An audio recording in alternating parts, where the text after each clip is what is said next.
الرحيم رب اشرح لي صدري ويسر لي أمري واحلل عقدة من لساني يفقهوا قولي آمين. Alhamdulillahi Rabbil Alamin wassalatu wassalamu ala ashrafil anbiya'i wal mursalin wa ala alihi wa sahbihi ajma'in. Amma ba'du. Allahumma salli ala Sayyidina Muhammad wa ala ali Sayyidina Muhammad.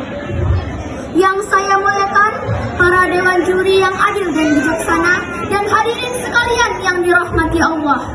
Terima kasih atas kesempatan yang diberikan kepada saya untuk sejenak berdiri melatih diri dalam sebuah pidato singkat yang berjudul Keutamaan Membaca Al-Quran. Menurut istilah, Al-Quran adalah wahyu Allah yang diturunkan kepada Nabi Muhammad SAW melalui malaikat Jibril. Al-Quran adalah kitab suci kita umat Islam yang di dalamnya membahas berbagai macam hal tentang kehidupan di dunia maupun di akhirat. Bahkan sekarang sudah banyak sekali penemuan-penemuan yang baru diketahui di zaman modern. Semuanya bersumber dari Al-Quran. Kaum muslimin dan muslimat yang dirahmati Allah, selain akan mendapat pahala yang berlipat ganda, sungguh banyak keutamaan membaca Al-Quran lainnya.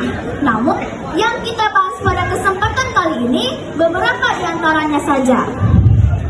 Yang pertama, mendapatkan perlindungan Allah. Akan sangat nyaman rasanya bila kita selalu mendapatkan perlindungan Allah. Dan Allah jamin itu bagi siapa yang sering membaca Al-Quran, terutama yang suka membaca surah Al-Falaq dan surah An-Nas. Yang kedua, mengangkat derajat di dunia dan di akhirat. Bagi orang yang senantiasa membaca, menghafal, dan mengamalkan Al-Quran akan mendapatkan derajat yang tinggi di dunia dan di akhirat. Allah Subhanahu wa Ta'ala memuliakan hambanya yang berpegang teguh pada Al-Quran. Yang ketiga, mendatangkan ketenangan dan rahmat Allah. Dunia ini hanya tempat kita tinggal sementara. Jadi, jangan pernah galau dengan dunia. Kalau mau hati kita selalu nyaman, tenang, sering-seringlah kita membaca Al-Quran. Yang keempat, meningkatkan kecerdasan dalam berpikir.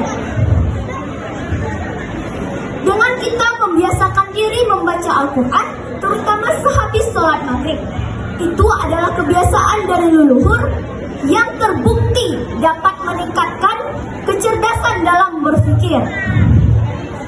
Yang kelima, yang paling istimewa adalah Al-Quran sebagai obat.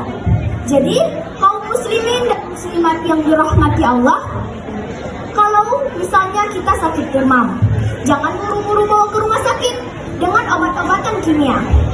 Cobalah ambil secangkir air, bacakan surah Al-Fatihah 3 kali dengan penuh keyakinan.